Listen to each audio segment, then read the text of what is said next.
তো চাষি বন্ধুরা চলে এসেছে আবার একটা নতুন ভিডিওতে। তো বন্ধুরা আপনারা দেখতেই পাচ্ছেন এখন চাষিরা মোটামুটি বীজতলা কাদাতে শুরু করে দিয়েছে। আপনারা মাঠে মোটামুটি দেখুন কিছু কিছু জায়গায় আপনারা সাদা সাদা দেখতে পাচ্ছেন। তো ওগুলি বীজতলা তৈরির জন্য জমি অলরেডি ভাঙানো শুরু হয়ে গেছে।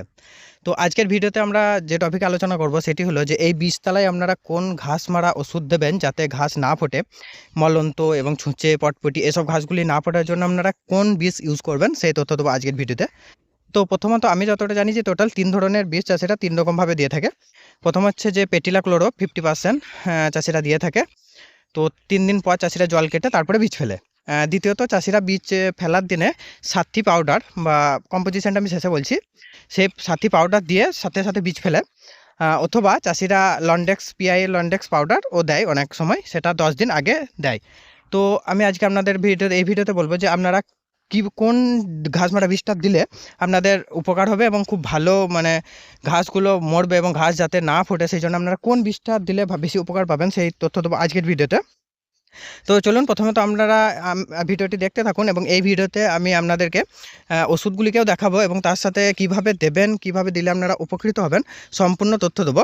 তো চলুন ভিডিওটি শুরু করা যাক এবং আমাদের চ্যানেলে নতুন হলে অবশ্যই চ্যানেলকে সাবস্ক্রাইব করে পাশে থাকা বেল আইকনটিকে প্রেস করে রাখবেন এরকম আরও বিভিন্ন ইনফরমেটিভ ভিডিও পাওয়ার জন্য। তো চলুন বন্ধুরা ভিডিওটি শুরু করা যাক। তো যে 3 ধরনের বিষের কথা আপনাদেরকে বলেছি সেই 3 ধরনের বিষ এখানে রাখা আছে। এই যে এই বোতলটি দেখছেন এটি হলো পেটিলা ক্লোরো 50% কম্পোজিশনের।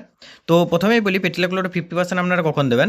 তো যখন আপনাদের বীজতলা তৈরি 3 থেকে 4 দিন পর আপনারা বীজ ফেলবেন তখন, এবং যদি আপনাদের জমিতে বেশি পরিমাণ মলন্ত ঘাস হয় তাহলে সেক্ষেত্রে আপনারা প্রত্যেক কাঠা 10 ml পেটিলা ক্লোরো দিয়ে জল ভরে রাখবেন এবং বীজ ফেলার আগের দিন জলটা কেটে তারপরে আপনারা নতুন জল ভরে বীজ ফেলতে পারেন।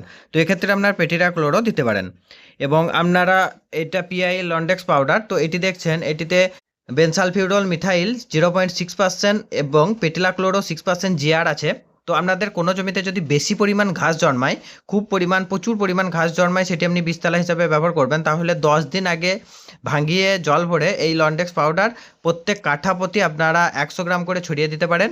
এবং তারপরে 10 দিন পর আপনারা জলটাকে মেরে হাত মুছে টেনে নতুন জল ভরে এই বীজ ফেলতে পারেন। এটি খুব ভালো মানের একটি হার্বিসাইড, তো এটি আপনারা সেক্ষেত্রে দিতে পারেন।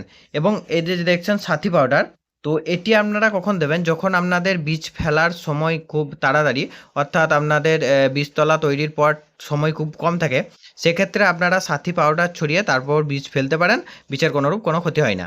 তো অবশ্যই আপনারা বুঝতে পারলেন যে কোন হার্বিসাইডটি আপনারা কিভাবে এবং কখন দেবেন। তো এই ছিল আজকের ভিডিওটি ভালো লাগলে অবশ্যই চ্যানেলকে সাবস্ক্রাইব করে পাশে থাকা বেল আইকনটিকে প্রেস করে রাখবেন। চাষ সম্বন্ধিত আরও বিভিন্ন তথ্য আমরা পরপর ভিডিওতে দিতে থাকবো। তো দেখা পাবার পরবর্তী ভিডিওতে।